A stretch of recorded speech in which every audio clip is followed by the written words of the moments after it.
call to order the October 15th meeting of the Ordinance Committee. Ms. Crescente, if you'll call the roll, please. Councilmember Oscar Gutierrez. Present. Councilmember Sneddon. Here. Chair Jordan. Here.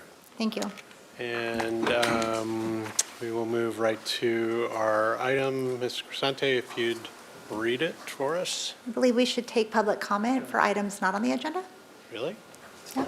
Okay. Okay. Let's do We don't that. have public comment though, so we're Okay, good. thanks. Just I want just to make wanted sure to we do that, announced thank it. Didn't want to miss anybody. Tormenting. I know. All right. Okay. Let's get to our item. Today's subject, amending Chapter 10.52 of the Municipal Code regarding bicycles and e-conveyances. Mr. Doimus, you have the pleasure. I do, along with Chief Gordon, as well as Commander Christopher Payne and Deputy City Heather Minter, and I will start off turning it over to the chief. We'll take turns presenting to the committee. So good afternoon, Chair Jordan and our Ordinance Committee. So clearly this afternoon, we're here to discuss the proposed amendments to our current ordinance, specifically adding e-bike language to our ordinance. And I just want to start off by saying, I've been reading all the public comments. This is not about any of us being against cyclists, quite the opposite. I am a cyclist. It's not about us becoming vehicle-centric again. That's not what this is about. So I'm not excusing the bad behavior that we see with some of our motorists. We know that we're working towards doing more traffic enforcement when it comes to our motorist behavior, but this is about having safety for everyone and having the appropriate tools to change the behavior that we're seeing with a lot of our e-bicyclists. So I just want to make that very clear. This is about everyone's safety. And I also want to say that, yes, the police department is here presenting with the city attorney's office, but this has been truly a team effort on behalf of the city. We've had the city attorney's office, we've had downtown parking, we've had sustainability and resistance, we've had transportation planning, all part of this process to get us to where we are today with what we're presenting. So, like I said, although we are the ones that are forward-facing, we've had a lot of city partners, and this has truly been a team effort. And with that, even after today, there's a continued team effort on behalf of all city staff and this team that's been involved in this effort to also increase our education efforts and other things that we can do, which we'll talk about at the end of the presentation. So I just wanted to start with that, highlight on what we're trying to do and the clarity, and I don't want to repeat what John's going to say, but this is about actually finding ways that are more appropriate and more tools. So where we're, currently now we can only do it through the vehicle code, which means someone goes to traffic court, which means points on DMV license and all these other things.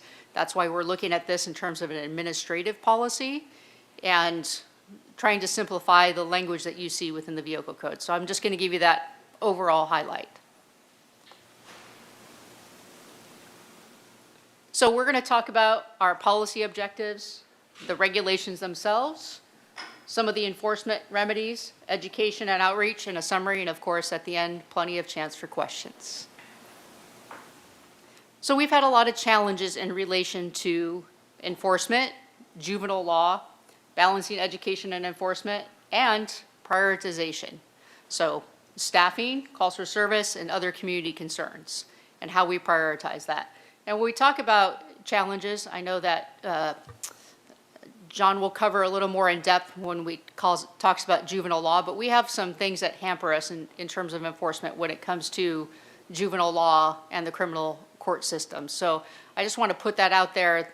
There are lots of different facets to this, and I think a lot of times as a community, we're not as educated as we might think we are in some of the things that really are challenges in terms of what the law allows us to do or not do. And like I said, staffing is and prioritization of what we're looking at is in fact a challenge for us. So I want to start because I've been asked this question, especially recently by a lot of different members of our community. What is the need for this other than, is perception really reality when you read whatever social media posts or the different things that we see? But I wanted to share some actual facts with you this afternoon. So starting in 2022 is when the CHP and Office of Traffic Safety started tracking what we call a 555, which is a traffic collision report, when an actual report is taken, not just a call for service, but when an officer completes a collision report, they started tracking when an e-bike was involved. Before that, it was not done. So this has been a new thing. It's been a training process. This year, as you can see by the statistics, we've seen a significant increase, and that's why we don't have before 2022, because it wasn't tracked prior to 2022, in collisions involving e-bikes. So we've had 80 so far this year. We had a total of 73 all of last year. And I wanted to provide you a little more context. These are the actual categories for which, whether it was e-bike versus a passenger car, all the different pieces that you can see up there. But the biggest number that you want to pay attention to is the bottom number, which tells you how many more accidents we've had involving e-bikes. And this doesn't include something that happens on private property or other areas where it's an accident that occurs, but it's not an actual collision report. And then the other thing I want to point out to you is on the right-hand side, we have this thing called P1. So when we complete a traffic collision report, an officer has to determine, based on all the facts that they see, that includes statements, damage, video, everything that's available at the time, who is primarily at fault. Now, it doesn't mean that the other person couldn't have done something different, but we have to determine who is primarily at fault. So I want to also provide you with how many of those collisions the e-bike rider has been found at fault. So that's what I mean by P1. So you'll see the stats for 22, 23, and 24. So in 24, 48 out of the 80 times so far, it has been the e-bicyclist who has been at fault. It could be because they ran a stop sign. It could be because they were on the sidewalk and ran through, and whatever the circumstance may be. But I just wanted to give you an idea of how many of these are related to the behavior of the e-bicyclist versus the vehicle. So, and now I'm going to turn it over to John. Thank you, Chief. Aside from safety being obviously one of the biggest policy objectives, the other is to be transparent and provide clarity. And I already think, and the Chief and I, looking at these public comments, have already done that. We've received a lot of public comments, and a lot of people are able to understand the regulations. And the reason for that is because it's all under one chapter. Now, when I have up there, majority of these regulations are proposed already in the Vehicle Code. That is true. Commander Payne was kind enough to provide me a list where 16 of these violations are in the Vehicle Code already in the ordinance. And you look at the Vehicle Code, it's this large, dense book that you have to traverse yourself through. And, for wrong way, it's Vehicle Code section 21657. For failing to obey a sign, it's 21461.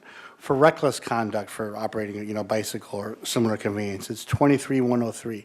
So it's not even consecutive. It's all different sections. And what this code allows us to do is put it under one chapter that provides that clarity and transparency for everybody to see, to understand that regulations.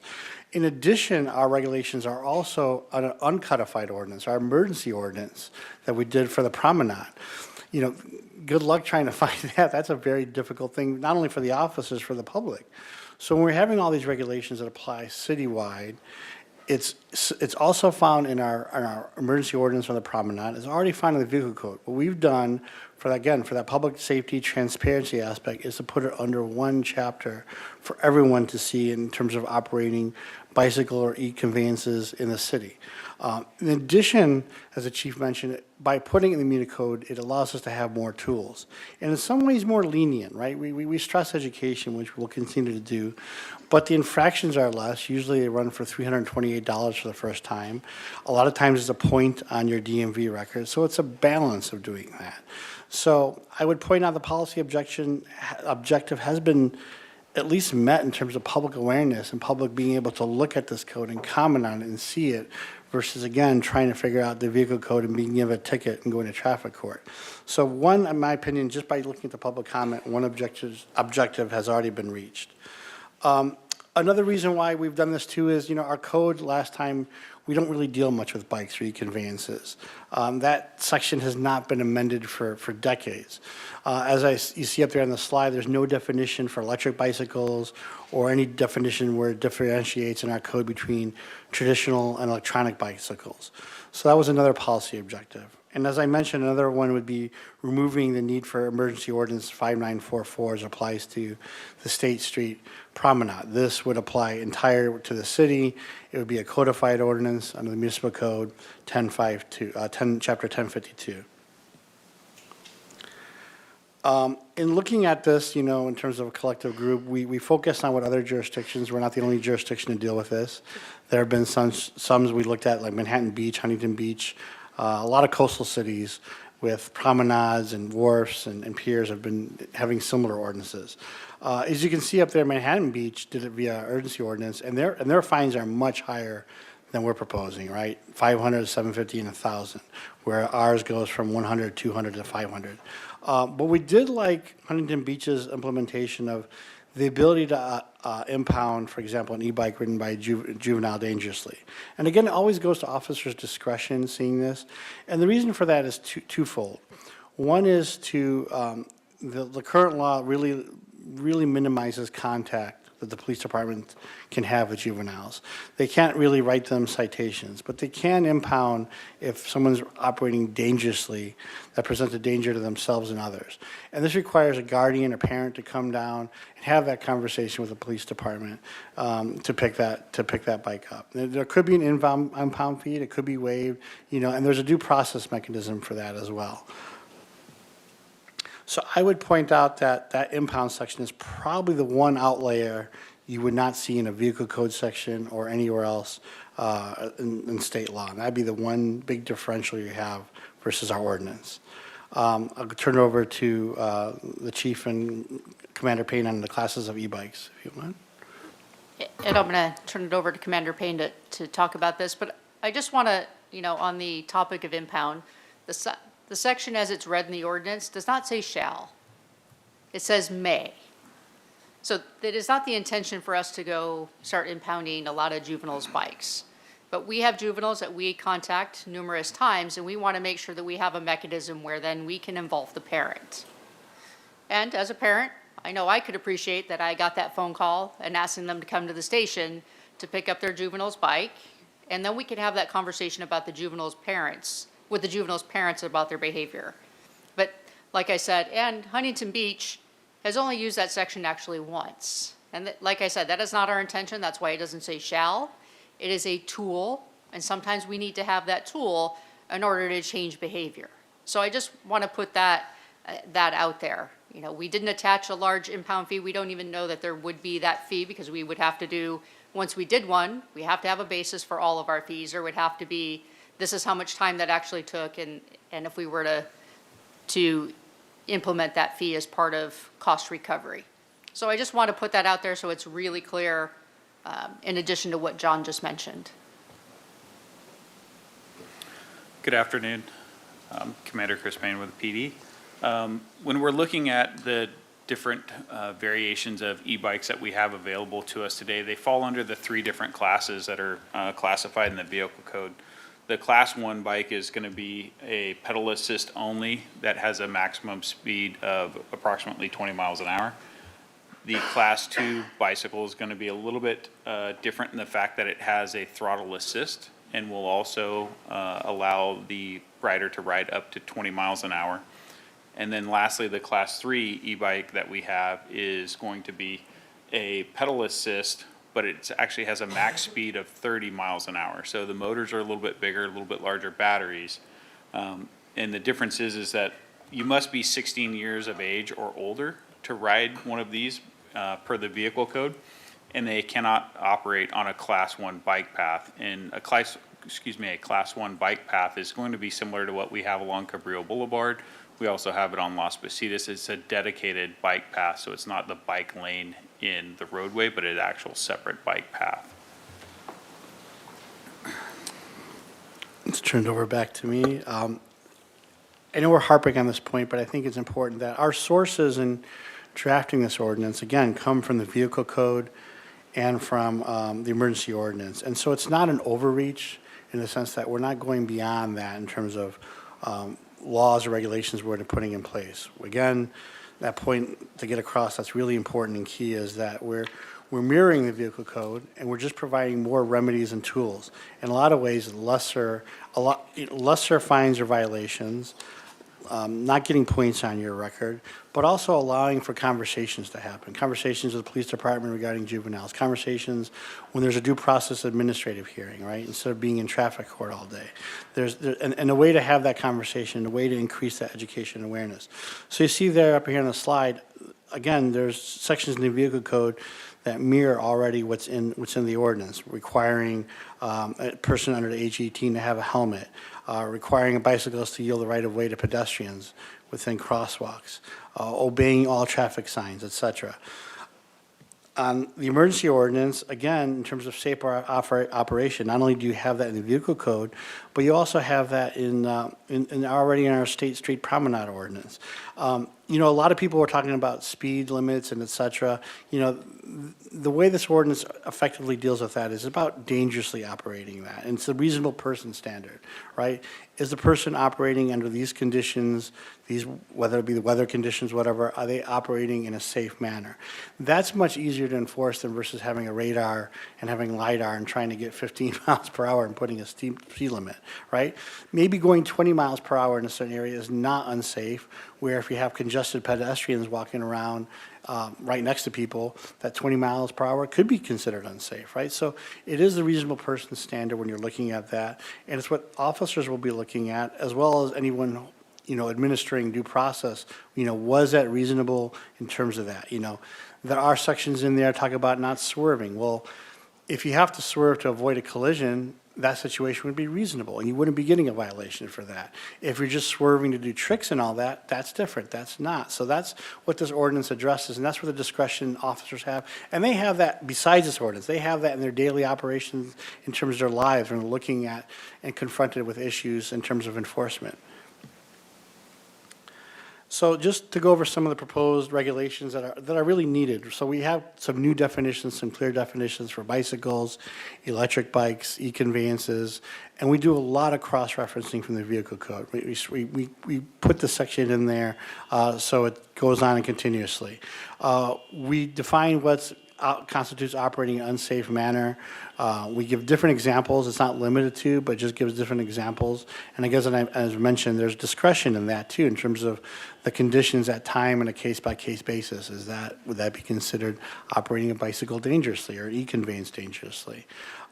We require riders to use bike lanes where possible, and with streets without bike lanes to be as close to the right edge of the curb or roadway as possible. Again, that mimics the vehicle code, and it's best for public safety on that. Again, as we mentioned, the vehicle code, we also here in this ordinance require riders to yield to pedestrians when emerging from a driveway, alley, bicycle path, and the like. Currently our ordinance prohibits riding a bicycle on sidewalks, electric bicycles, except on driveways, so we would continue that safety aspect, especially with the speed of some of these bicycles and electric bikes. It adds a danger element when you're going really fast on a sidewalk where pedestrians normally walk. Nothing new in terms of requiring riders under the age of 18 to have helmets, straight from the vehicle code. And we also require bikes and e-bikes to be equipped with a brake that will be able to have them stop appropriately. Again, that's a safety mechanism for their own safety as well as for the public.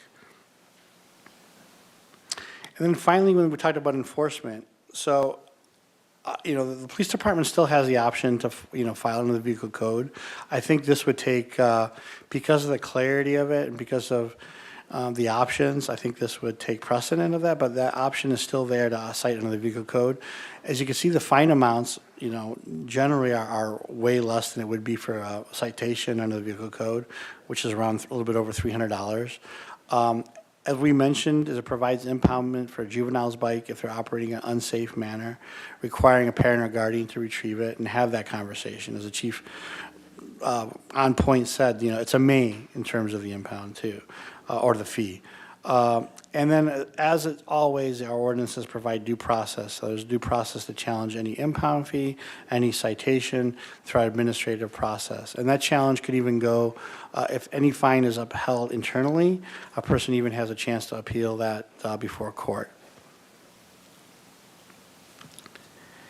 And I think you turn it back over to the police department. So anytime that we are looking at any kind of ordinance or any kind of traffic enforcement, we always apply the 3 different E's when we're looking at different or changes to traffic. So obviously, we want to start with education, giving people the information that they need to operate whatever conveyance they're operating on the roadway or pathway that we have available to them is extremely important to us. I think that with having e-bikes, education is extremely important. And the reason being is I think for the majority of us when we were growing up, we could only go as fast as we could pedal or as far as we wanted to pedal and turn around and pedal back. Having an electric motor assisted bicycle has really opened up opportunities for everybody who wants to enjoy this to get there quicker and actually be able to go further using kind of an environmentally sound mode of transportation. But with that, there's also a learning curve because most of us weren't adept at riding a bicycle at 28 or 30 miles an hour. We learned at riding a bicycle maybe 15 if you're really good, 20 miles an hour was a pretty fast speed to be riding a bicycle. So learning about the different stopping distances and how to accommodate and judge for upcoming hazards, it's significantly different at a higher rate of speed. In turn, it also applies to vehicles because if we're driving down the road and we pass a bicyclist, we're used to passing them at a certain speed, but they're actually possibly going faster than they were before. So drivers also need to allow for increased time to get in front of a bicyclist before making a turning movement, or actually just wait further behind and let the bicyclist pass before they make their turn. So education is an extremely important component of this factor. Obviously, we definitely have enforcement. Enforcement hasn't changed over the years. We're trying to provide a different option and tool set for us to do enforcement, which I think the municipal code is much easier to follow and direct for everybody. And the enforcement also includes the education component, because if we have the authority to stop somebody and detain somebody lawfully, it doesn't always end in a citation. That's not our goal. Sometimes when we have that opportunity to speak to somebody, explain to them the circumstances, what their decision-making may lead to, i.e. a traffic collision, an injury to themselves, an injury to somebody else, a lot of times that resolves the issue right then and there. Obviously, if somebody doesn't appear to be understanding that, then we may choose to go the citation route to kind of work at changing their behavior for the betterment of everybody. Lastly, as the chief mentioned earlier, was through engineering. We've been working with all of our other city partners to engineer the streets better. We have different bike paths available to us. There's been significant changes to Las Positas, to Alisos, to Cabrillo Boulevard to accommodate these conveyances, and also to State Street Promenade to try and allow everybody to use the resources that we have available to us in the city. Next slide. So our current efforts start with the education component, because anytime that we're trying to propose any change, we always lead with education. There's always a lag time of before we actually start enforcing, right? If there's any change to the rules, it's not fair to the public to start enforcing them immediately. We want to provide that education, that opportunity for them to understand the changes before enforcement actually takes place. So we've started our local schools, and I apologize for the typo. The first school is actually supposed to be La Colina. Our traffic unit, along with the community action team, which are our bicycle officers, have gone out to the local schools. We've done La Colina, Santa Barbara Junior High, La Cumbre Junior High is upcoming, Washington Elementary, and Franklin Elementary. The traffic sergeant has reached out to the school board and to all the local schools to find out where the highest concentration of e-bike riders are first, to try and direct our efforts towards our local youth to let them know. Next slide. So future ideas for additional education. First is starting with partnering with Rad e-bikes to provide education about riding and maintenance. As learning, especially being a prior supervisor to our community action team, when we first got e-bikes, I could tell you how often that we had to replace brakes on our regular pedal bikes versus the e-bikes. Obviously, you're traveling at a higher rate of speed. It takes more braking force to slow down. And so parts actually, especially the braking components, are wearing out faster than they would on a traditional bike. So trying to get that education to them. We're working with sustainability and transportation to try and come up with other community trainings available to those who are no longer in school. So whether we do that on State Street or different community events, or partner with our local schools to have something on Saturday that welcomes everybody. And lastly, it's not just about negative reinforcement. We're actually looking at different positive reinforcement options. So if we do see individuals that are operating along State Street or any of the populated areas and abiding by the rules of the road and just having good, common decency and amongst others, how can we positively reinforce that? So we're looking at different gift card options. We're looking at raffles for e-bikes, for high quality locks. And we're also looking at some engineering options to try and change the way that folks are able to lock up their bikes and have them safely stored while downtown, so they can go downtown, enjoy it, and have peace of mind that their bicycle is still going to be there when they're done. Next slide. So before we turn it to questions and comments, I just want to reiterate, we are all for bicyclists. We're all for increasing the number of cyclists on the road. We are not here to make this punitive. We are not here to discourage anyone from riding their bike. I just want to make that really clear. This is about safety and having different tools in our toolbox to change behavior for the better. So I can't emphasize that enough as we talk about this. I know that people typically see the uniform and they think it's all about enforcement. Listen, 90% of what we do in our job is not enforcement. Law enforcement should actually be called policing, not law enforcement, because enforcement is a small portion of what we do. It is our responsibility to educate and work with our community to make it safe for everybody, and that's really what we're trying to do with this tool. And that's why, you have the administrative fines versus a infraction that goes to criminal court, even though it's traffic court, points on your license, DMV records, all of the things that we're not trying to do, or seeing a juvenile that gets a citation and goes to traffic court and ends up in juvenile probation for a bike violation. We're trying, and that has been one of our struggles with our tools right now, is officers have a really hard time writing that citation and knowing what the consequence could be for some of our juveniles. But despite our education efforts, we need a few more tools so that we can change behavior and make it safe for everybody. So we welcome your questions, but I really just want to emphasize that fact. Thank you all. So questions? Councilmember Snowden. Thank you. I'll repeat this in my comments too, but thank you for being responsive to our requests, pleas to have this issue before us and responsive to the community asking for this too. And I'll also say before I ask questions that I have personally seen on State Street on several occasions, peace officers meeting with students jovially, talking about helmets and meeting with groups. And I've really appreciated that education component and just offhand seeing it really on several occasions. So I have questions about the ordinance. I'll start with, I think it's page 2. So it's section 10, it's under definitions, number or letter D on e-conveyance. And I'm wondering if we want to make this language clear to exempt, or if we need to make it clear to exempt electric wheelchairs or conveyance for those with mobility issues in terms of sidewalks. for e-conveyance to leave, to specifically say not including wheelchairs.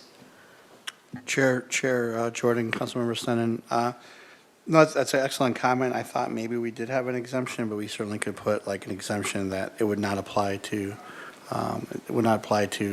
such conveyances like electric wheelchairs or, motorized scooters. Yes, we have similar language in our code in other regards. Like when we did the e-scooters, when people were leaving them down on our sidewalks, we made an exception. So we can just mimic and mirror that language there. I think that would be great. And then on page 4, number 9, under unsafe operation, I'm wondering too, it says carrying any package, bundle, item, or article which prohibits the operator from having full control at all times. And I'm wondering in there if we might want to add full control and visibility at all times, because there's some baskets and things in front, and I've seen that too, where visibility of the rider is impaired. Or maybe in another place we want to mention that. That actually mirrors the vehicle code, Okay.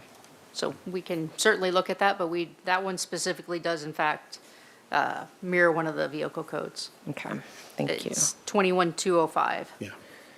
So we can certainly look at the language to address that, but that actually mirrors one of the specific vehicle codes. Okay, or just if visibility could be anywhere in there, someone's riding on your handlebars, you can't see around them safely, or have packages of, I don't know what it is. I've just seen different things where I thought, how can this person who's riding see around what's in front of them? And then on number 3, that same page under C, number 3, when reasonably necessary to avoid conditions, including but not limited to fixed or moving objects, vehicles, and so on. I just want to confirm that this section allows movement around a vehicle that's fixed movement, obstructing the passageway or obstructing the travel of the rider, that they are actually allowed to go around the Yes, vehicle. we actually had considerable internal discussion on how to word this. But yeah, that's where, if you look at C above it, except under the following situations, allowing for that judgment of the rider. So if they were to do something and an officer were to stop them, the explanation would be, oh, I did it because of this. Because that truck was parked there Yes, and I and couldn't move there's forward. oftentimes that the cyclist would have seen something that maybe the officer did not, but that would be the reason for it. It's that reasonable cyclist and what they saw and what they experienced. Thank you. I just And wanted to- and I would just add too, that's the differentiation. So when you look at the preceding section or B8, we're talking about intentionally swerving, that's different versus I'm swerving to avoid a collision. And so that's an exemption section, absolutely. So that's something that they can talk to the officer as well as administrative hearing officer, all those things to show a defense to the action. Thank you. I just wanted to confirm that was in there because that was some of the public comment we received had that question. And then next page 5, under E, persons riding or operating bicycles or electric bicycles in the city shall not ride more than 2 abreast, except on paths or part of a roadway set aside for the exclusive use of bicycles. So I had some questions on this. If the rule on a particular road is to share the lane, is there, I guess I'm having a hard time with what the issue is with 2 riding side by side, or if you're meandering along the promenade, and there's room for 2, or on a bicycle path, room for 2, So it would be more than 2. more So, than 2. Yes, Okay. so that's what it allows, that you can do 2 abreast, but you can't take over the entire inch of a roadway with 5 abreast, so 5 bikes configuration. And even on State Street, that is why there's, 2 different lanes for bicyclists, so you wouldn't want them, more than that. It's a safety factor. I know there was public comment about, what about, for having an event? That's why you have that, if it's set aside for the exclusive use. So if we're having an event where it's a ride or other things, that would allow for those exceptions. But your average everyday street and everyday moment, 2. 2. Yeah. Thank you. I misread that. And- So thank and- you. Yeah. And a lot of our streets are narrow, to the point. So, a bicyclist, or two abreast can take up the lane, perfectly legal if it's necessary. But if you're starting to get beyond that, with the narrow of some of our streets, that also becomes a safety issue too. Thank you. And then further down that page on the 10.52030, no bicycles on sidewalks or electric bicycles. And I wanted to just ask, first, does this pertain to any e-conveyance? So, a scooter, any other kind?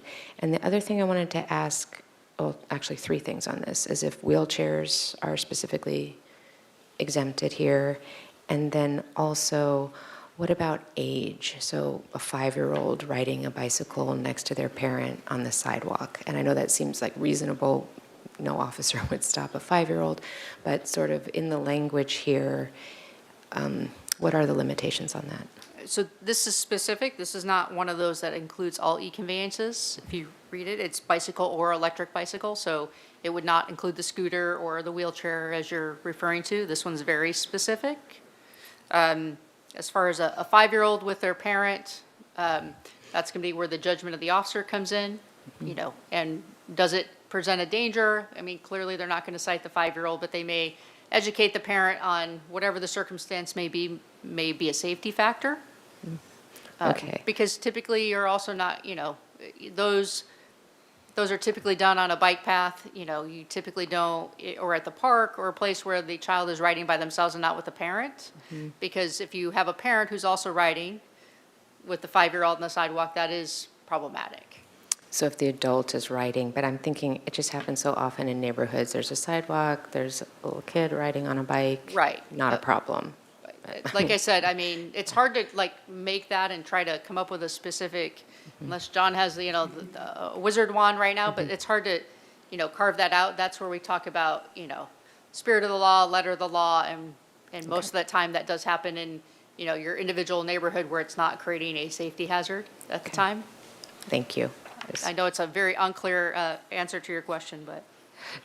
No, it's clear that, and that was my question is it hard to carve that out? And maybe I don't know, maybe in an age consideration on that one. Well, I would say to that, Chair Jordan, Councilmember Sneddon, again, that goes to the officer's discretion. So it wouldn't be an issue where the officer, what danger is being created in the situation where it's a neighborhood sidewalk on a row of residential homes, apartments, all that, where it's just them on the sidewalk. That may not create a dangerous situation where an officer would cite.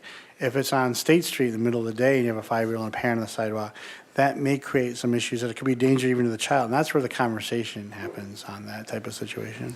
Thank you, appreciate that answer.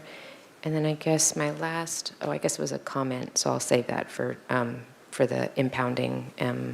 I'm in favor, but I didn't actually have a question about that, so that's it for now. Thank you. Councilmember Gutierrez. Thank you very much, Chair. So I have a question about the types of bikes. If we can go back to that slide.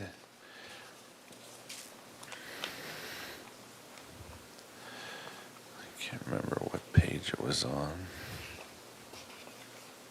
There we go. So I've been seeing more and more lately e-bikes that don't have pedals. Now they just have full-on throttles. They're essentially like electric motorcycles. So where do those fall in these classifications?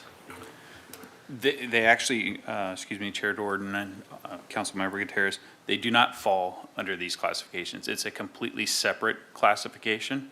Per the vehicle code, that's the best place where those are classified and dealt with, and it's under 473 of the vehicle code. They're classified as a pocket bike. You are 100% correct. If they have no pedals, they're essentially an electric motorcycle.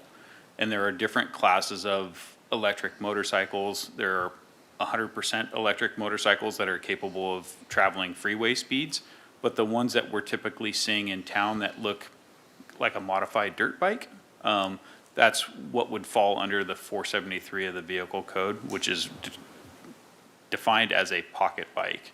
And there's a separate, the enforcement code that we have for that from the vehicle code is 21720.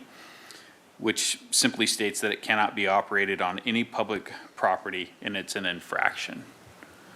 So that's something different. That would be essentially for off-road use only or on private property use only. Gotcha. Yeah, because I've seen them more and more frequently, and they don't have headlights or blinkers or anything like that. So I was just wondering what could be done, but they're not even supposed to be on public streets. That's correct.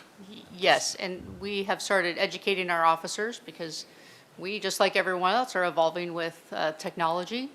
And so part of what we'll be doing as we move into the future, we've created a training bulletin internally for our officers so they can understand, and then we'll be doing some public outreach so that the public also understands as we move forward.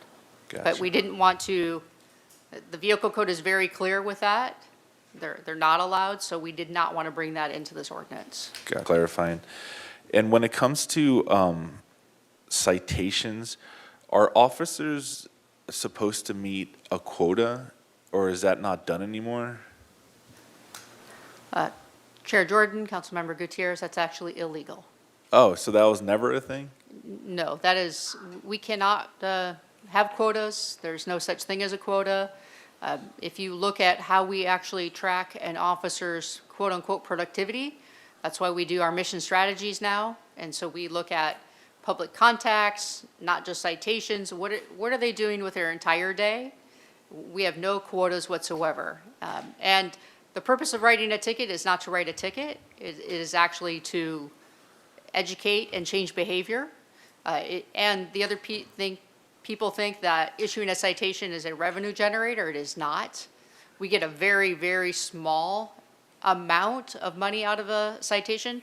Most of it goes to the county and to the courts for any actual citation that's issued. So it is not a revenue generating, and we are not, as the city administrator can tell you, I often say we're not here to generate revenue. We're here to educate and change behavior. And sometimes that is through a citation, and sometimes that's through a conversation. Gotcha. So the people who are recommending some kind of, what's the phrase, commission for officers to cite more e-bikers, you don't think that'd be enforceable or possible at all? No. Gotcha. Like I said, our goal is to change behavior. We want safety for everyone. This is not about, I want more people to cycle. You know, I grew up in a small town. I grew up on my bike. That's how I got from place A to B. You know, that's what we've done with our children, and I want nothing more for everyone to be able to safely do that, because unfortunately right now, the behavior of some makes it actually unsafe for some of our commuter cyclists and other folks. So this is about education, enforcement tools that are appropriate, and changing behavior in a positive way. And when it comes to the other types of electric transportations, whether it's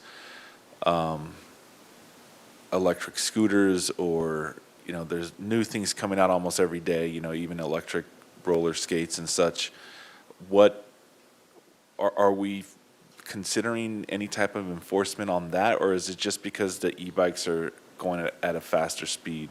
So if you look at the e-conveyance section, it includes all of those things.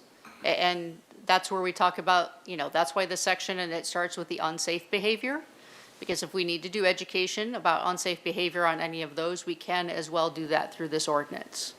So we try to forward think about, you know, what do we have in the future of us, and not just limit this where we have to, you know, make changes to this ordinance, but that we can adapt to technology with this. But it's about that unsafe behavior that you see. Gotcha. So I got word from one of my friends that when he was taking his daughter to school this morning, I believe at La Colina, which I believe that campus falls under the sheriff's jurisdiction, is that right? No, it's city? Okay, he told me that he was personally happy to see that officers were out there at the opening of the campus citing students who were riding to school without a helmet. So it's good to see that that's happening, but I also wanted to ask, is it possible to not only require the youth to wear the helmets, but also some kind of reflective vests as well? Can we implement that? I think that would be a challenge, because if we implement that for them, we would have to implement that for everyone. I don't know. We could certainly talk about it, but I think we would be overstepping our bounds in terms of the law, and, you know, John can speak more to that, but I think we would be overstepping to try to do that. Right now, I'd just like to see bikes with the appropriate reflectors on the bikes and helmets actually on and snapped, versus adding additional requirements. I'd like us to just try to do education and enforcement in a way that gets us to enforce what we have and not continue to add more regulations with that. And that's what we're talking about. You know, we're not trying to add additional regulations. These are all in the vehicle code. We're actually trying to simplify this process and not add more to it. And we've done a lot of education with La Colina specifically and some of those others. So that's why we're making a point now to, you know, take a little harder stance with some of the behaviors that we're seeing around our schools, so. And Chair Jordan, Councilmember Gutierrez, I would echo that statement.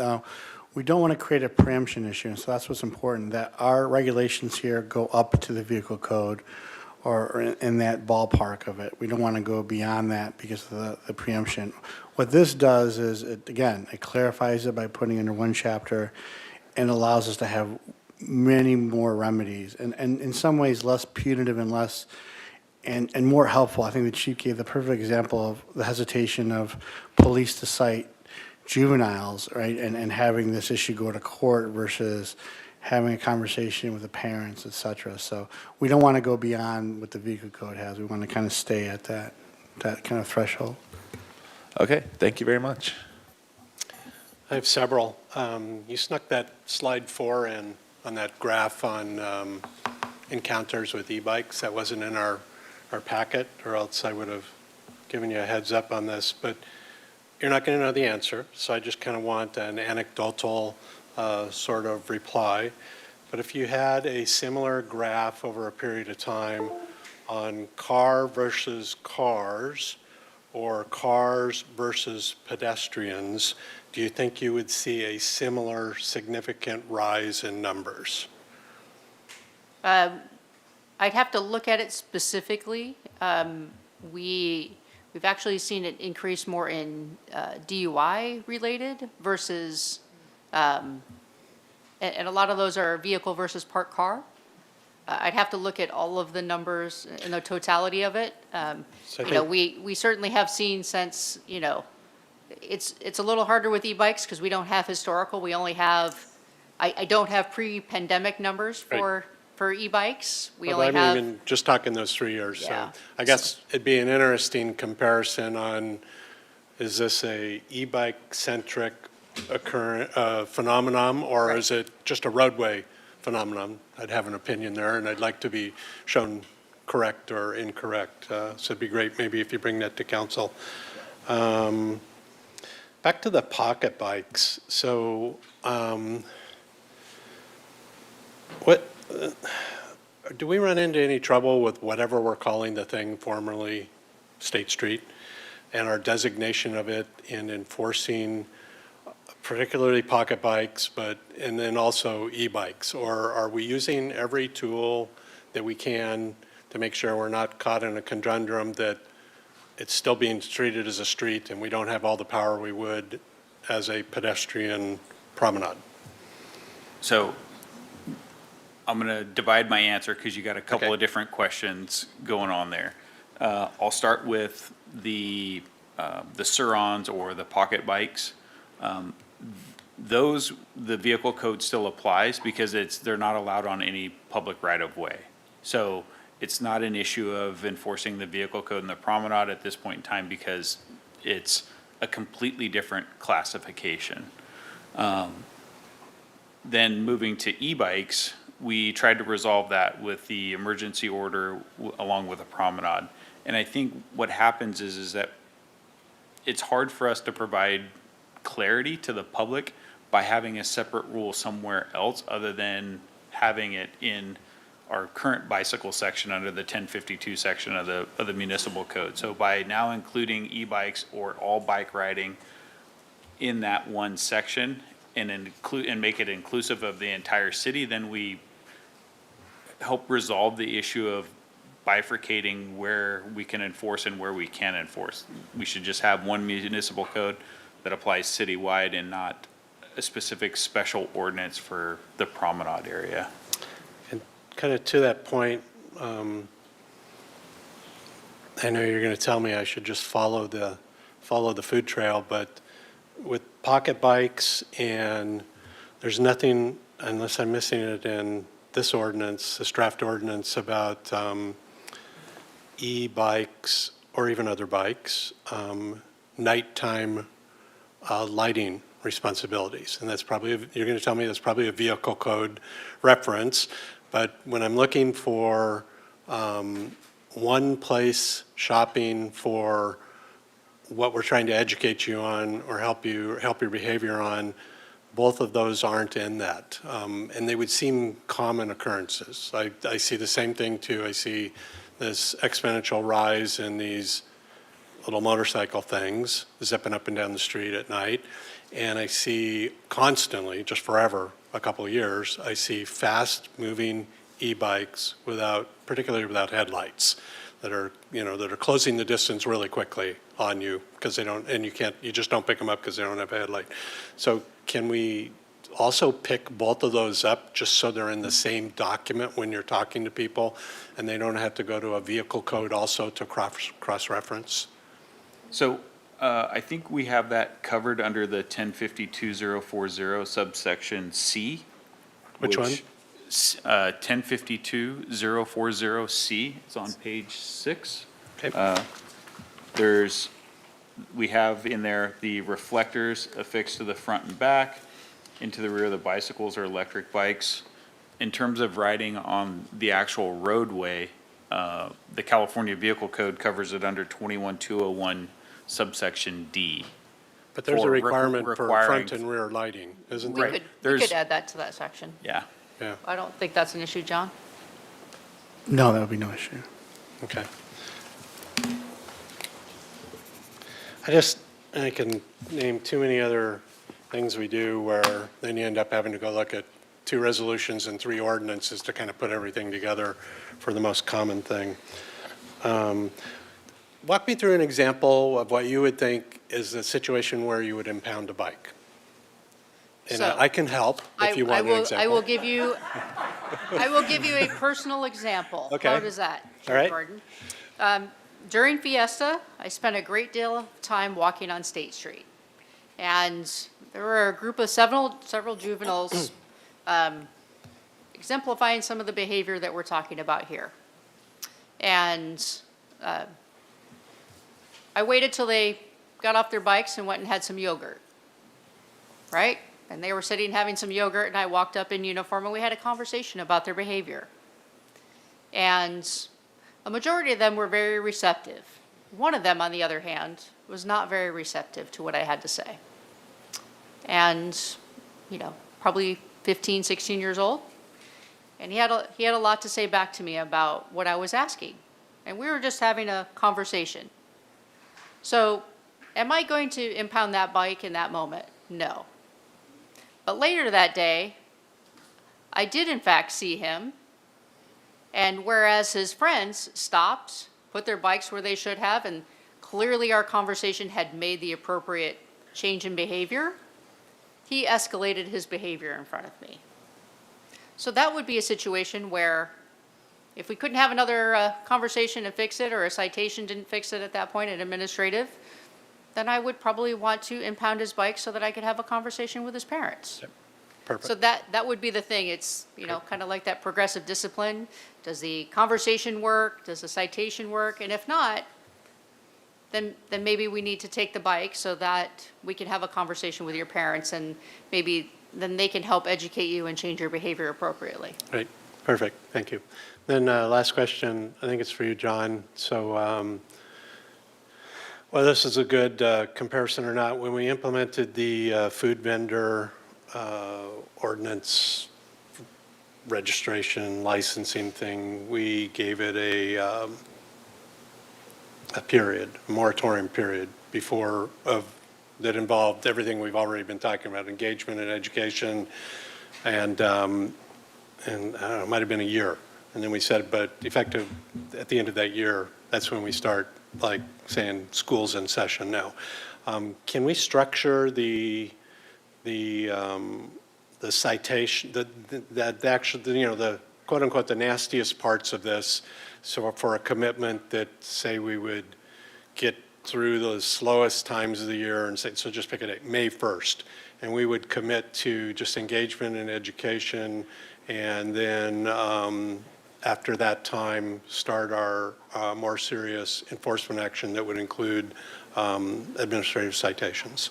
Sure, Chair Jordan, committee, we're beholden to the council. You can, in forwarding this to the rest of the council, that can certainly be a consideration. Obviously, the ordinance wouldn't be effective until 30 days after it would pass its second reading, but it sounds like if there's more of a time, we would follow what the rest of the council would direct at. So that's something we would mention in the staff report, and obviously during council's deliberations, we could do. And then just to go back 1 second, what I propose to respond to Councilmember Snedden's request that it wouldn't include wheelchairs. We'll put the definition, the Vehicle Code Section 467 defines a pedestrian, and it defines a pedestrian that includes a person using electronic personal assistive mobility devices, self-propelled wheelchairs, motorized tricycles, and motorized quadricycles. So that would, I think, fit your thing by having a definition of pedestrians, because that would include that, and that pedestrians are obviously exempt from this ordinance. So. Okay. And when you bring that back, I guess, so the gist of my question is there would be a pathway to say, we will engage, we will stop, we will educate, we will talk to people, we'll continue our school thing, but we would make that effort during a period of time, whatever date, May 1st, to not issue administrative citations and financially penalize people. There's a pathway to do that for establishing an ordinance. It is. Right? The only difference I would caution, though, in this regard is two things. Where where there's a significant health and safety issue, to ignore that. The other thing that makes it so unique is, as I mentioned, the officers still have the ability to use the vehicle code, right? And in some ways, as we mentioned, the vehicle code is much more stiffer, Right. much more harder. So I think for the reasons why you would want to do it for the vending ordinance, especially with the legislative intent, how it was not to be at all in any way criminally used, I don't think you have that same basis, because for two reasons. One, you could have really egregious, dangerous situations, and you don't want to, no pun intended, handcuff the department from enforcing on that. But the other part is you do have a vehicle code, which it could still cite to. In some regards, like I said, I think the chief created that great analogy about a juvenile where there's hesitation. You want to address the issue, and the ordinance is much more lenient to do so versus the vehicle code, right? So I think, giving that flexibility and those tools is what helps it. That's why you still have that 30-day period while it becomes effective, but it's just something worth considering when you bring that to council for deliberate, the pros and cons of doing so because of Fair. the differentiation. Fair enough. I get it. Okay. We will go to public comment. Ms. Crisante? Our first public speaker will be Tom Henshaw.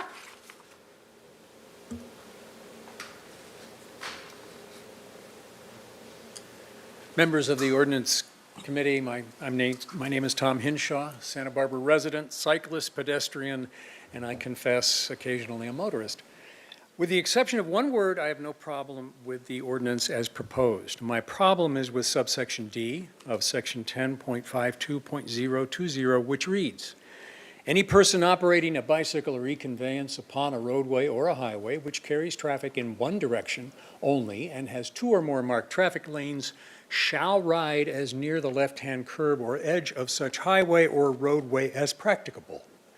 That defies long-standing expectations, where we expect cyclists to be on the right, as recognized in subsection C of the same proposed ordinance, which, with three specific exceptions, requires cyclists riding less than the speed of traffic to ride as near the right-hand curb as practicable, which applies to most of us who aren't riding downhill, training for the Tour de France, or maybe riding an e-bike, I thought, why is the city proposing this?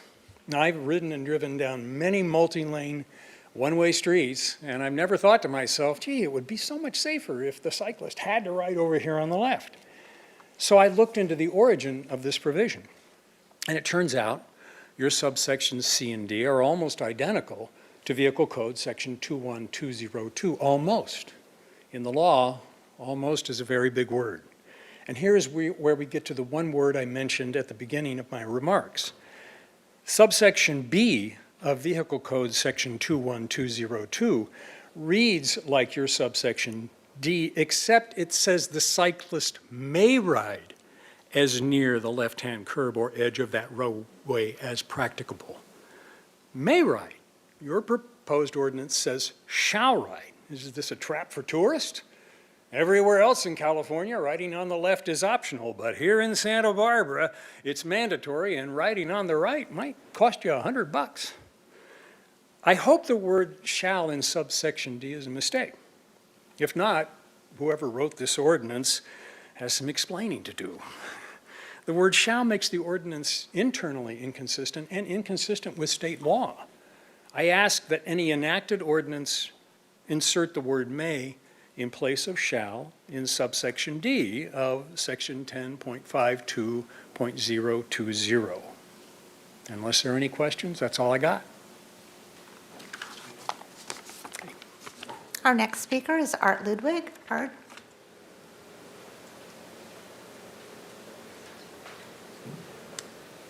Members of the Ordinance Committee, like most people on state, I've been startled by inconsiderate speeding e-bike kids, and like many, I've been wondering where the effective government response is. This ordinance is a great chance to shine and bring more peace to the street. I have some thoughts on the process. As with a lot of the infrastructure and other policies, I think it's great to involve the affected communities early in ordinance changes. I'm very happy to hear from the chief that the intent is to be supportive of more cyclists on the road, and I believe that's the case. And my ideas about this thing have shifted significantly with what I've heard today. Unfortunately, the content of the ordinance itself reads very anti-bike and car-centric. And just as cyclists, it's hard not to have an emotional response. We're already feeling under mortal danger from cars, and now it feels like the city wants to prohibit standard cyclist safety moves, such as riding on the sidewalk with our kids when the road doesn't feel safe, and giving parked cars some room so that we don't get doored. So getting Santa Barbara Move or other stakeholders involved early in the drafting. Publicly sharing more information would be great, like the accounting of the safety incidents was really interesting, and it would have been interesting to see that earlier. I dug through the minutes page and couldn't find a lot of this information that I saw today. I tried to add up the numbers. It looked like e-bikes had hit pedestrians 4 times. I don't know if that slide is available. And it looked like motor vehicles had hit e-bikes on the order of 70 times. So I don't know. That was just looking at my phone of the photo. I took it at a weird angle for the slide. I think being responsive to safety issues is great. I think that my sense is in that slide, if I'm reading it right, backs us up, that this is primarily a perception of safety and political issue, not an actual safety issue. And I think that it's good to keep those layers clear when we're trying to craft a response. I think if the issue is really safety, we would be looking at banning high hood SUVs and pickup trucks from killing people. It is really unnerving to be startled by an e-bike, but what's a lot worse is to be run over by an SUV. I couldn't actually find the actual ordinance language. Someone was able to email it to me. So just as a process thing, having all that data laid out, I think could help bring the public perception more in line with the intent, the good intent that you all have. As far as the content, requiring riders to ride single file, if it's wide enough, is my time up? Okay, thank you. I'll send you an email. Our next speaker is Eve Sanford. Did she leave? Okay, thank you. And Dr. Lee Heller.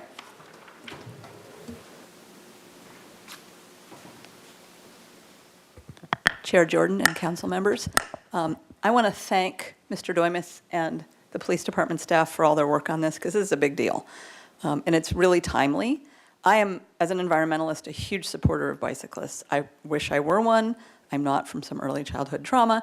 But this is the cleanest, greenest form of transport. But it's also, we live in a society where we need to coexist and how we get around. I'm a pedestrian, I'm a dog walker. Unfortunately, I have to drive around. And I also want to see our community be safe. I have a friend who's a wills and trust lawyer, and she tells me she's been doing conservatorships for adults who are riding these e-bikes, not understanding how dangerous they can be, with helmets on, because the speeds can become so excessive. So I think it's really important that we have a mechanism for educating the community and impounding bikes from recalcitrant kids so that you can have a conversation with their parents is a great idea, because most of these parents have no idea what their kids are doing. It's not like they can be with them, right?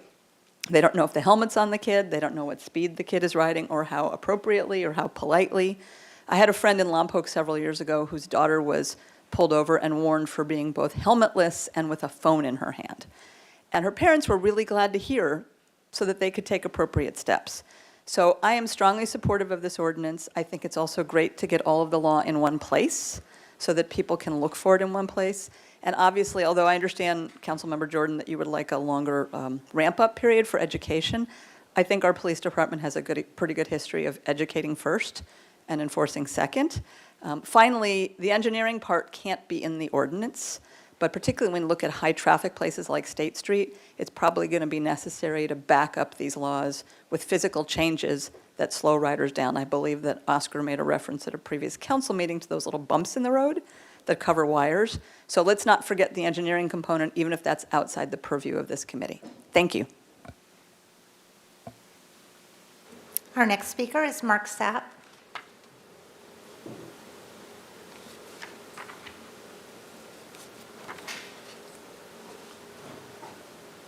Hi, my name is Mark Sapp. I'd like to thank the Ordinance Committee for the wonderful work you're doing. And I'm a bicycle rider and have been all my life and have lived here in Santa Barbara since '95 when I joined the, at that time, Bicycle Coalition. I'm now a member of MOVE for nearly 30 years. And one of the things I thought about when I was reading this is the unsafe ridership, the kids doing wheelies and tricks and all of that. Well, I probably attempted to do a wheelie about 65 years ago for the first time and gave up about 40 years ago. And when I see the kids on State Street doing the tricks they do, I'm awed. And I love to go to Blenders, get myself a blender, go across the street, sit on the bench and watch them. They're incredible.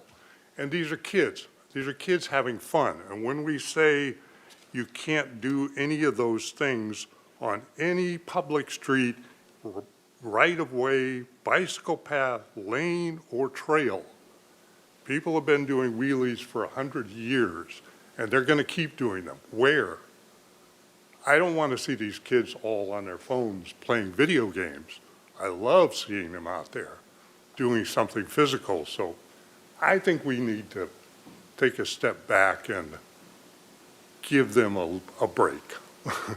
I'd like to see those kids be able to have fun. And what Councilmember Seddon mentioned about riding on sidewalks, that's, I've ridden all over the United States, bicycle touring in Europe, been in hundreds and hundreds of cities. Most cities allow bicycling on sidewalks. And obviously as kids, we learn on sidewalks. I learned on a sidewalk. My kids, my grandkids learned to ride bikes on sidewalks. And when the street is unsafe, and there are many, many situations where the streets are unsafe, and if you have to get up on a sidewalk for a block, 2 blocks, and get back on the street, I do that. I do that here in Santa Barbara, I have to admit. And I just think, I always have thought that the city ordinance against riding on sidewalks is a little extreme. I think that could be a matter of, you know, a situational analysis of if it's safe, if it's causing a problem. If it's not, then what's the big deal? So those are a couple of the things that I'm running out of time. But otherwise, I think the ordinance is a great idea. And as long as we're concentrating on education and trying to get people to ride safely, that's what I think it should be all about. I really appreciate your work. Thank you. Next speaker is Stanley Zankoff. Hello, everyone. Thanks so much for your diligent and detailed work on this. You know, I'm certainly no policy wonk on this issue area. I do love nerding out on my bike and riding just recreationally and as a form of transportation. But, you know, I want to echo a lot of the sentiments I heard already. And, you know, to me, it feels like these recommendations are a little bit of a blunt tool for a lot of the very real problems that we're seeing and witnessing. I myself have been scared by some of the wheelie, you know, the kids doing wheelies. I'm also at the same time very impressed. And, you know, if I had a kid, I would love for them to have a space to do that. And so, you know, not to be dogmatic about it, but it does seem like a bit of an overreach. And, you know, I couldn't help but think about the ways in which this is similar to like jaywalking, which was decriminalized in a way in the state of California because it was, you know, structurally affecting certain communities way more than others. And we can, you know, easily imagine what those discrepancies and inequities were. I just want to echo that, you know, I myself, as a pretty confident rider, feel unsafe biking on the road in certain areas of our city. We've made a lot of progress when it comes to safe bike infrastructure. I know the main throughways, and yet sometimes I need to hop onto the sidewalk, let alone somebody who is an adult and might feel a little bit less sturdy on their bike. I recognize that a lot of these rules are, you know, may versus shall, and that's great, but I do worry about police having and this is not personal at all. It's a structural issue, having a little bit of, you know, too much of a tool set. Similarly, you know, the issue of weaving, right? I get it, like there's discretion at the personal level, but, you know, riding on a really broad road, staying within the, you know, the lanes and everything when there's not a lot of pedestrians, like I sometimes weave because I'm rocking out to some music and feel like it's safe. I don't worry about being discriminated against, but I worry about others. You know, and finally, I'll just say, I don't mean to be dramatic, but I couldn't help but be reminded a bit about the proposed, quite frankly, draconian sort of gang injunction proposal of recent memory, where good intentions and really similar arguments of may versus shall were really concerning and rightfully, I think, rejected by the community and the council at the time. So again, really appreciate staff's work on this. I appreciate the input from our police department, but I really do worry that this is an issue a bit of overreach. And I'm super invested in having, you know, bike users stay within sort of what works for everybody. Thank you. And our final in-person speaker is Barry Remus. Thank you, and good afternoon, committee members. I'm Barry Remus with Move Santa Barbara County. Seems to be a lot of different ways to say our organization name. One of these days, we hope that everybody will see that it makes sense. And we want to thank the police department, Chief Gordon, and also the city attorney's department.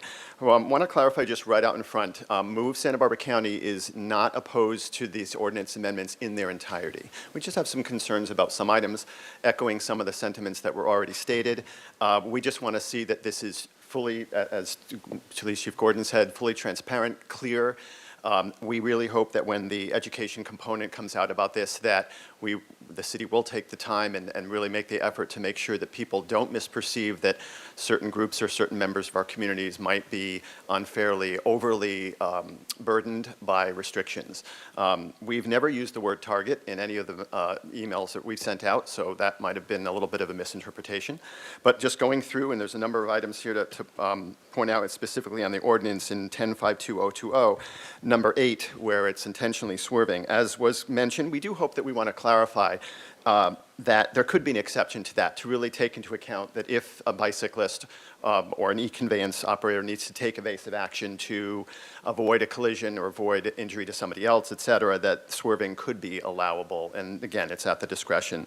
The wheelie aspect of performing tricks, again, does seem quite overly restrictive to any bike lane or trail, but what if there are no pedestrians in the vicinity and somebody wants to work on their wheelie skills, as Mr. Sapp was mentioning? So perhaps we could consider trying to add to that or clarify that clause.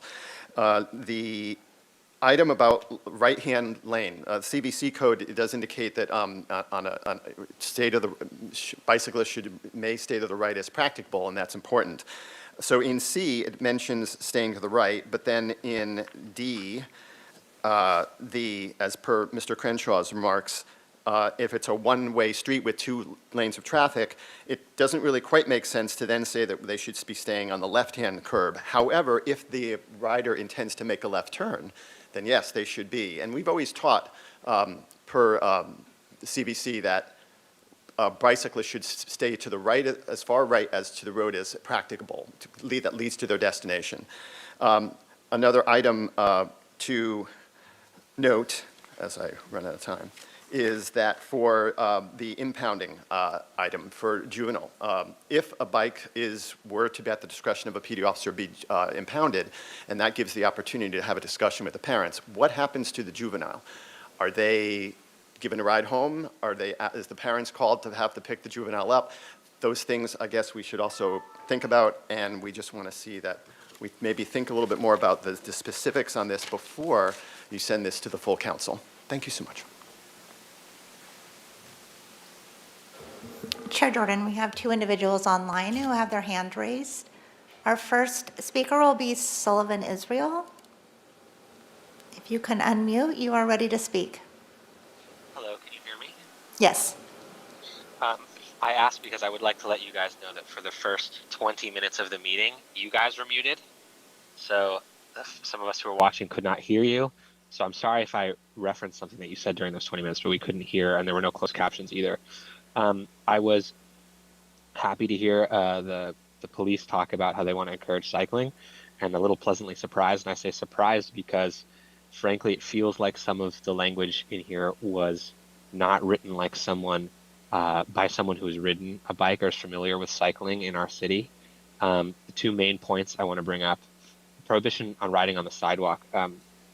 Councilmember Sneddon brought up children riding on the sidewalk. I would say it extends to everyone, right? There are areas of our city where riding on the sidewalk does not make sense, like State Street, and I would like to see people not ride on the sidewalk on State Street because it makes a bad name for cyclists. But imagine if you're cycling down Las Positas, you want to make a left on Upper State, rather than going across all the lanes of traffic, which can be quite terrifying. It's often easier to ride up onto the sidewalk, use a driveway, and then use the pedestrian crossing to actually cross the road. And again, it just feels like whoever wrote this doesn't know about those types of situations or didn't think of them, which is something that people who cycle every day have to deal with on large roads. Also, riding towards the right. Again, another thing where if you're a cyclist, you would know often when you're riding towards the right on a lane with no parked cars, it's fine. But if you're riding on a street with parked cars, you often actually try to stay in the middle because you'll never know when a driver might open their door of a parked car and then you'll smash into their door. And so I would like to see that language changed to reflect that no, you don't have to be encouraged to ride along the edge of the road if there's cars along the edge of the road. And then as far as the prohibition on wheelies, it's a similar thing where, again, makes sense on State Street to prohibit, maybe doesn't make sense on most other streets, though. Residential streets especially, a kid can't practice wheelies out in front of his house. And so the general tone of the ordinance amendments I find is they seem to be responding to complaints that people have with cyclist behavior on State Street. And yet the ordinances are going to apply to the whole city. And so I just think it's overly prescriptive, and I think that it doesn't really help encourage cycling. It makes things a little bit more scary and a little bit less intuitive, especially the riding on the left on one-lane streets is another great example. And so we just feel like, yeah, there's a little bit of an anti-bike energy with these, and we'd like them to be relooked at. Thank you. And our final speaker is Hannah Cohen. Hannah, if you can unmute, you're able to speak. Hello. Good afternoon, council members. I come to you today as a resident who cannot afford to buy a car. Instead, I use an e-bike to commute to work 6 days a week. It is a much more affordable and eco-friendly option than commuting by car daily. But I have serious concerns about certain proposed amendments that I fear will disrupt my personal safety and discourage this more affordable and climate-friendly mode of transportation. The requirement of riding close to the right curb or the edge of the roadway is actively dangerous and contradicts state guidelines. There have been instances in Santa Barbara of bicyclists being injured from parked cars, opening doors into bike lanes, even the protected lane on Coda Street, knocking bicyclists to the ground. Additionally, clauses about riding in an unsafe manner and riding on the sidewalk should not be punishable up to $500. Bikers often ride slowly and carefully on sidewalks for short stretches where the main road is excessively unsafe for bicyclists. This puts bicyclists in danger of being hit by a car or unnecessarily stopped by police just for trying to keep themselves safe. By having such minor offenses punishable by such large fines, the door to policing cyclists, even more than drivers, is opened. This will disproportionately affect lower income individuals and people of color. Although it is the best option for me and the current bike, I fear for my life every single time I get on my bike. Car accidents are the #1 preventable cause of death in Santa Barbara, but the City Council has spent more time discussing bikes than achieving Vision Zero in recent years. Please reject this proposal and direct staff to work with the community on a more reasonable compromise that reflects the reality of biking in Santa Barbara. Thank you. Chair Jordan, that was our final speaker. Thanks. Back to council then. Councilmember Sneddon. Thank you, Chair Jordan. I have some follow-up questions based on public comment. So one is on this section 10.052020 C and D about the riding on the right or the left encouragement, if we could discuss that. Sure, Chair Jordan, council members. And those sections are not violations. Those sections are exceptions, right? So the requirement that you ride on the right side of the road is on Vehicle Code Section 21202. And that section contains exceptions to that. So that's why you have it. I do agree with the public commenter to change the word shall to may. So I would recommend that the Ordinance Committee, when forwarding this, ask us to make such a change to it. But that doesn't, those sections aren't meant to be, a violation where you're ticketed. Here's the requirement, the preceding section, but here are the exceptions to that rule, and that is one of them, that the ability to ride on the left-hand side of the lane in these situations. Same we mentioned before, the swerving. So I understand the feeling, the vehicle code section is very, very draconian to all, bicyclists, vehicles, you name it. In some ways, again, it was an attempt to, like we said, codify under one section, and we're mirroring that language. And so I do want to mirror that may versus shall. But the language reference there is already in the vehicle code, and all we're doing, those sections are just exceptions to the main preceding section or rule that allows bicyclists to have that flexibility if they detect an unsafe situation. Okay, so if we change the shall to may, does that take care of a cyclist being able to ride far enough away so that they don't get doored? That's the intent of the purpose. Those sections, when you go through A through F, these are all different various exceptions to the preceding section, right? Because C says, any person operating a bicycle or e-conveyance upon a street at a speed less than normal speed of traffic, moving in the same direction at such time shall ride as close as practical to the right-hand curb or edge of the roadway, except under any of the following situations. And then they have different lists on that. So, but we will change the shall to the may. I think that's an excellent comment and perception to that. Thank you. And then I guess getting back to sidewalks, I guess sidewalks and wheelies, but I'll ask about them differently. If we have this sort of idea of reasonable safety, can wheelies fit under that so that it's, I can see that on a residential neighborhood in front of somebody's own house. I mean, I don't think wheelies are safe, but I don't want to outlaw them.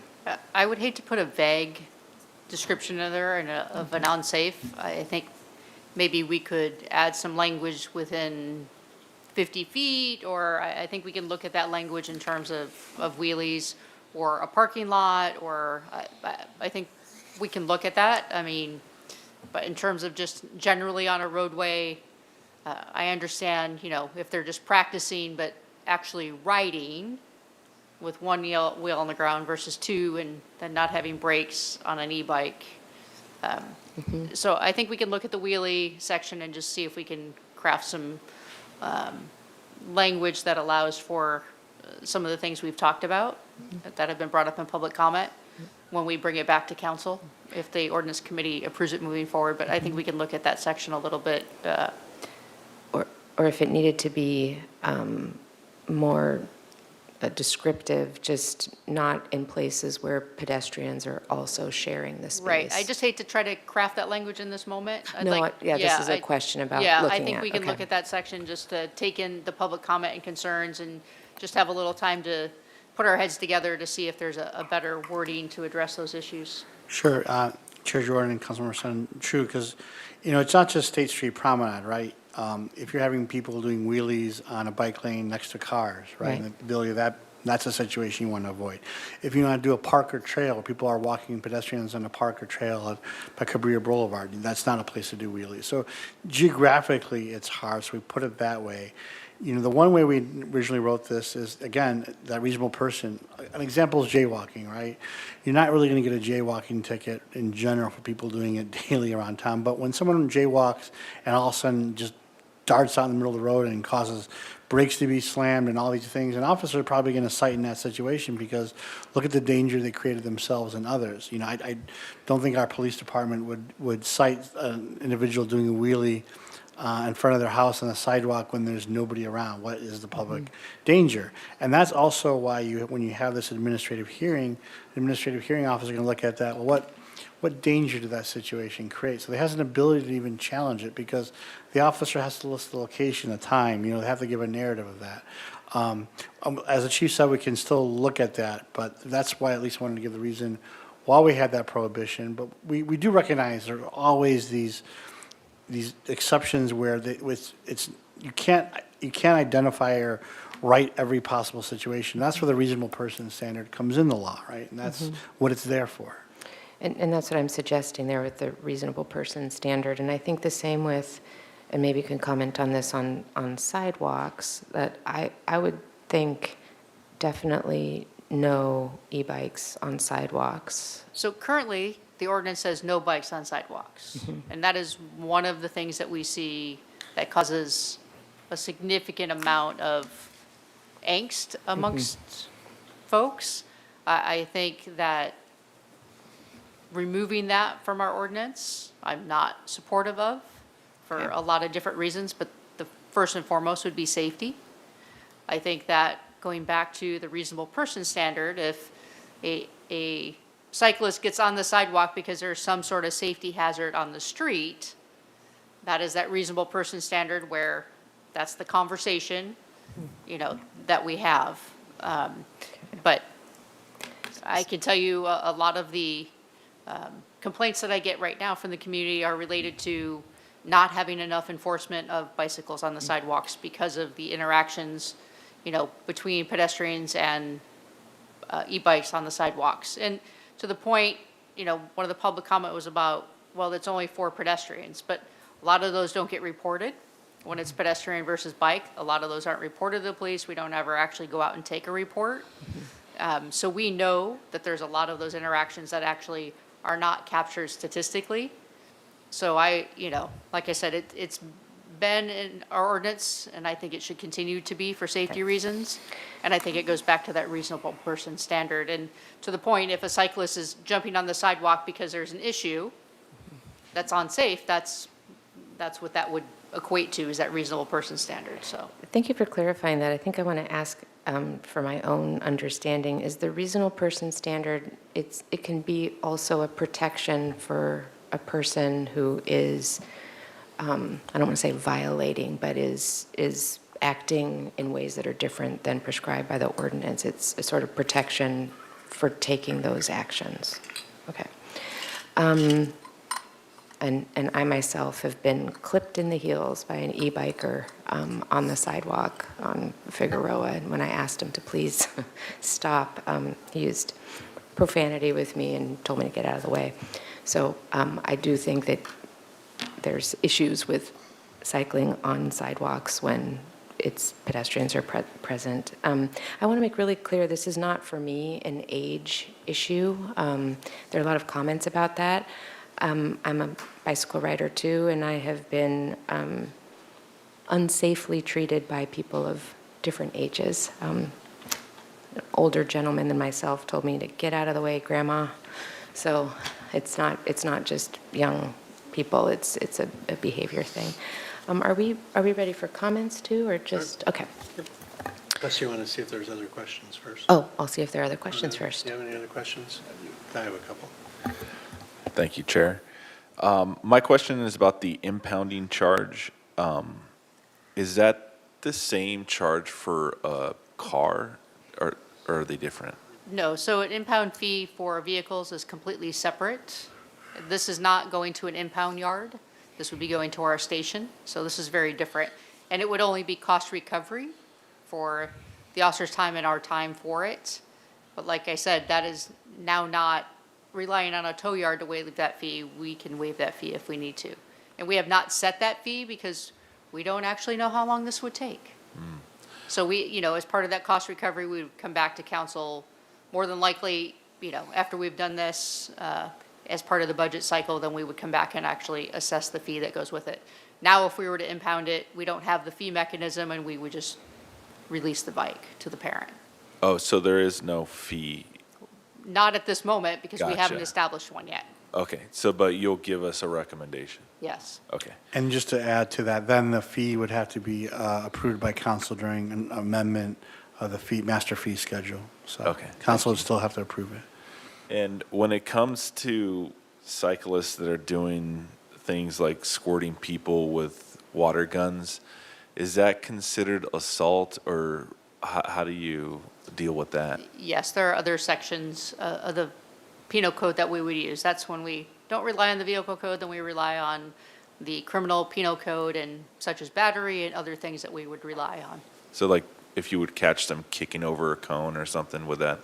Kicking over a cone wouldn't be one unless it was causing damage to the cone, but there are lots of behaviors that we would see that would fall under different sections of the criminal code, which is the penal code. And when it comes back to the confiscation or impounding of the vehicles, the bicycles, has it only been done for minors, or have adults had their bicycles impounded as well? We're only talking about doing it with juveniles. The whole goal is we want to do this. This isn't meant to be a punitive piece of this. This is meant to be so that we have the opportunity to educate the parents. That's why it's specific to the juvenile, and that's why we modeled it off after an agency who has already done that. So this isn't like impounding a vehicle or anything like that. We're not trying to take someone's mode of transportation away. We're looking for the opportunity to educate a juvenile and their parents together, and that's the purpose of this. Thank you. I have one question. It's probably for you, Ms. McAdoo.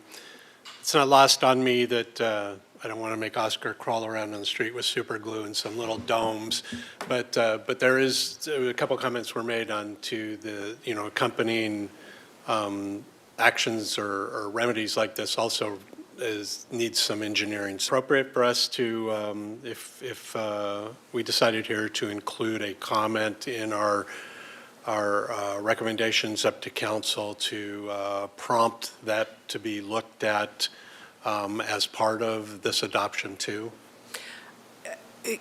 It's fine to include that. I think we already have some of those ideas in, for example, State Street in the action plan. Right. And sort of how, like, creating differentiation between pedestrian areas, bike areas, creating some engineering sort of standards.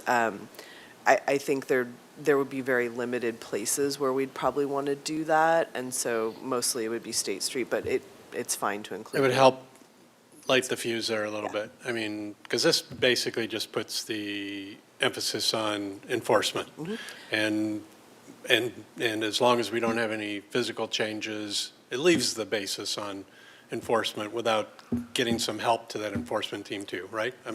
That is fine. Be happy Okay. to include that in the recommendation. And I do know that you'll be seeing some Vision Zero and other things coming from transportation. So Okay. I know those conversations, when I talk about this as a team effort, Yep. those conversations are all occurring around the different things you'll be seeing for different upcoming plans. Just trying to get you all the help we can. All right, comments?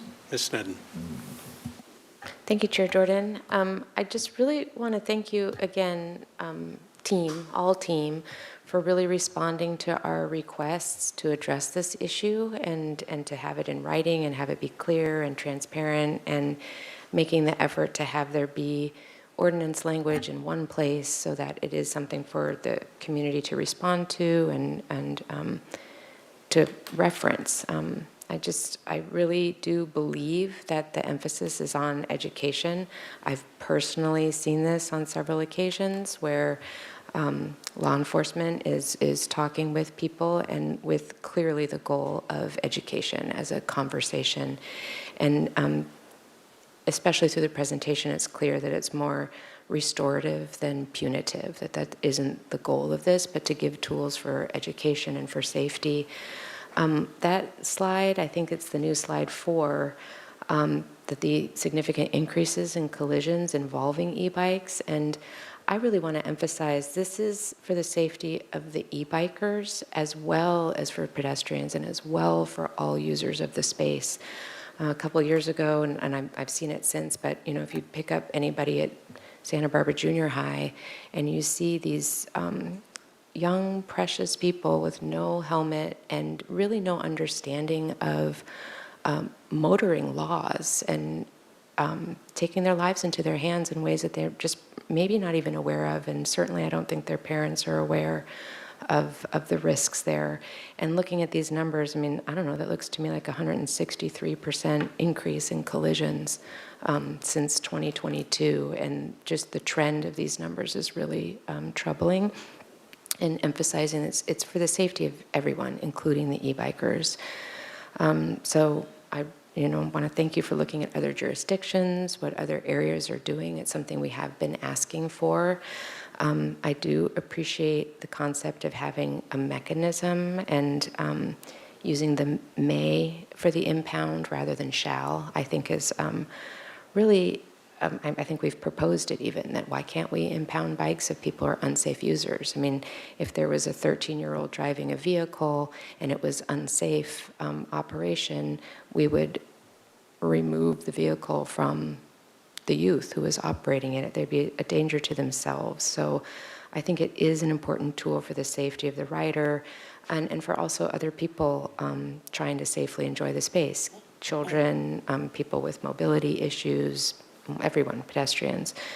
I really do feel confident that a lot of parents are not aware of some of the riding choices that their children are making. I do want to say bicycles are beautiful things. They allow for independence, they're cost effective, they're healthy, benefits for limiting greenhouse gas emissions. I don't think we want to discourage cycling. We just, and I'll speak for myself, want to make it safe for all the cyclists and all the pedestrians. I'm appreciating the emphasis on education. You've listed here working with the schools and learning about safety. I think too, those are focused so far on junior highs, but I'll say high school is also an area where that education could happen.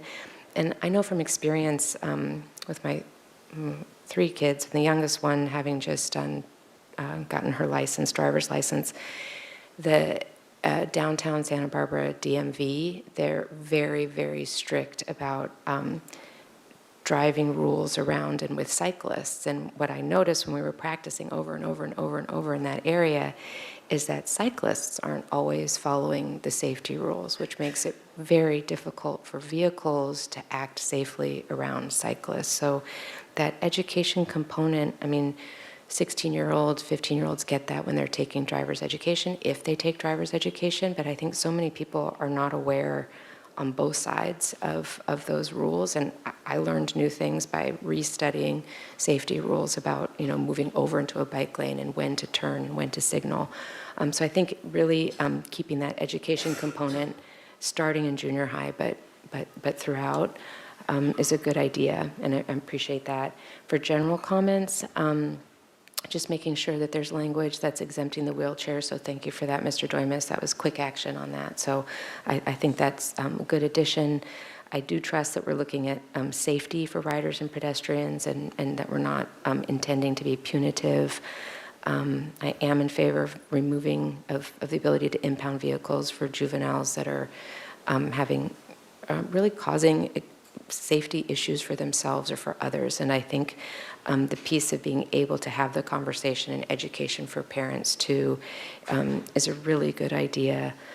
I am also in favor of continuing to pursue the engineering options, particularly on State Street.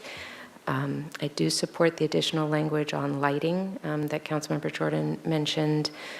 I wondered if the conversation with parents could include like a very specific educational component. So if we had, fact sheets or websites or other places where that education could be sort of unified over time, I think that would be really helpful.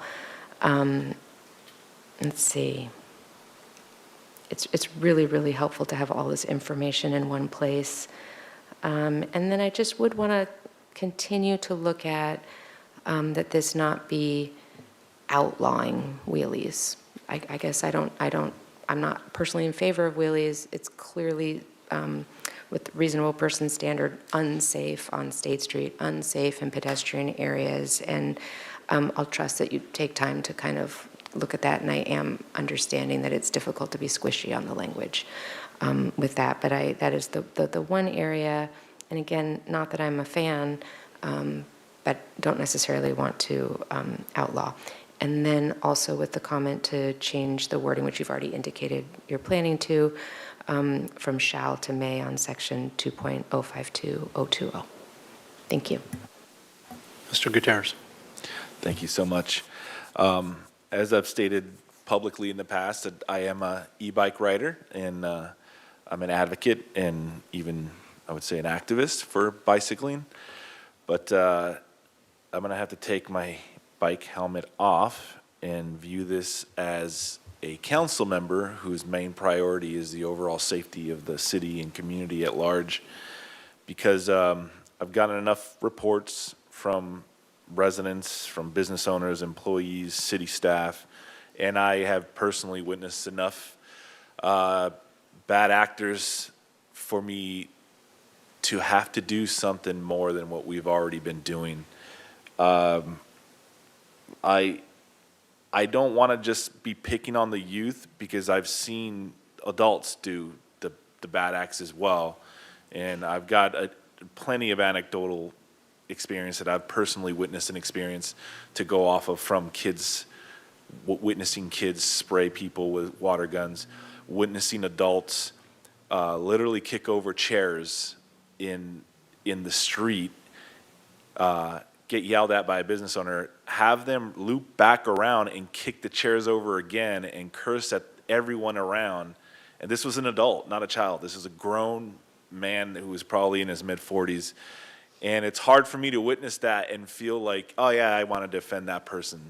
I've gotten to a point where we have to do something, as long as it's equitable, not just picking on the kids, so to speak, but everybody. So if we're going to impound it from children, I also want to see it be impounded from adults as well, because, yeah, it took everything in my power to not try to physically confront that person who was kicking over things like that.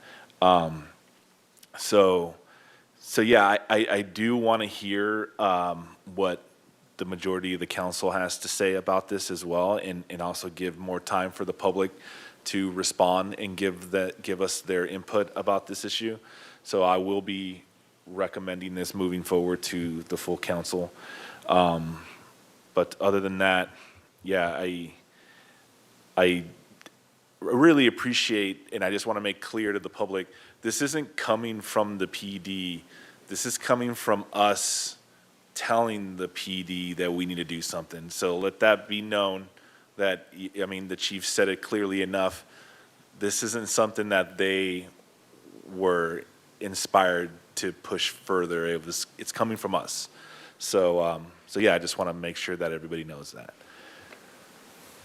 I think everybody caught my comments, so just a couple things that I just really want to make sure to roll up into the comments too is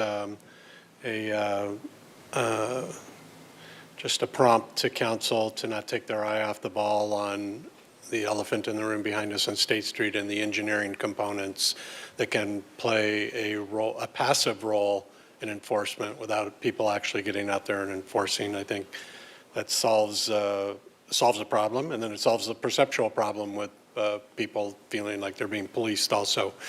And I am an old guy, but my maturity belies that age. But I'm not here to stop people from having fun down there either. And I think everywhere that we're concerned about the swerving, the tricks, this on a sidewalk, whatever, the phrase I wrote down, if you're looking for language, is that it doesn't threaten person or property.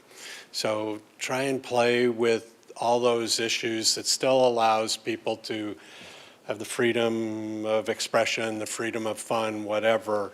But we're really just interested in not hurting somebody or damaging some person's property. I've seen them on Shoreline Drive doing head-on swerving contests against oncoming vehicles. Okay, so that's pretty much where I give up on the person who's doing the swerving, and I worry more about the life-changing experience for the person that runs into them and damages their vehicle too. But it's just some of those things. Just I fully love the reasonable person standard. Just put it down in some language that makes us understand this. And then since the city attorney stepped out, I can use my example now of getting all kinds of common information from other places into this. And that would be like you're going to correct me, John, but one resolution and 2 ordinances that cover tenant protections. And you have to look all over the place just to grab them, okay? Well, this is an opportunity to grab them and have one 6-page thing that talks about you have no lighting on your e-bike at night, wherever you are, whether you're on State Street or other thing, or a pocket bike definition. That's clearly you shouldn't be out there. You shouldn't have to go look for some state vehicle code to know that you can't have a pocket code out there. This is the document you should look in. So I can't reinforce that enough. That as much get out of your sandbox and look in the public sandbox as to, okay, well, you didn't tell us we couldn't do that. Well, the answer is not, well, you should have looked over there. The answer is you should have looked right here in what we're doing today. So that would be it. Councilmember Sneddon. Thank you, Chair Jordan. Councilmember Gutierrez, did you make a motion? No. Oh, okay. I'll move this forward, incorporating our comments. So second.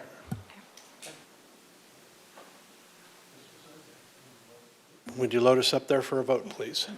Staff recommendation has been moved by Councilmember Sneddon, seconded by Councilmember Oscar Gutierrez, with changes noted to the city attorney. Go ahead and vote, please.